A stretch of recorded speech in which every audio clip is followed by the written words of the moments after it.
One of San Diego's largest breweries is changing hands after going into foreclosure. Green Flash Brewing, which also owns Alpine Brewing, was bought this week by a group of investors. Our 10 News reporter Matt Boone spoke to Green Flash's co-founder about what this sale means for the company.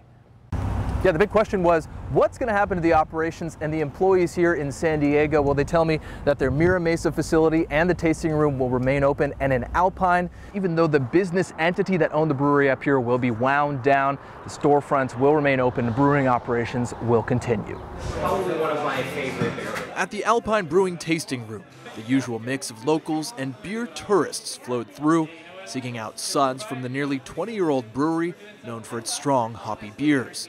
Their tasty ales caught the eye of Green Flash Brewing in 2014, which bought Alpine as it planned to expand to the East Coast. Our first, 13 years in business kind of grew without bound. Mike Hinckley is co-founder of Green Flash and oversaw its expansion, including a brewery they opened 16 months ago in Virginia. At the time, we felt like a fairly wise choice to build a brewery on the East Coast where we had about 35% of our business already. But as the craft beer market saturated, the debt bubbled over. When the business slowed down a bit as the industry slowed, the company was unable to service all that additional debt. The Virginia brewery closed, along with a barrel aging facility in Poway.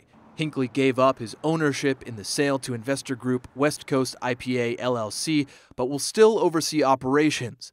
And the 150 or so employees who survived the downsizing earlier this year will keep their jobs, he says. The entities behind the scene are different. The businesses up front are exactly the same. Though for now, the beer will only be available in 8 states on the West Coast.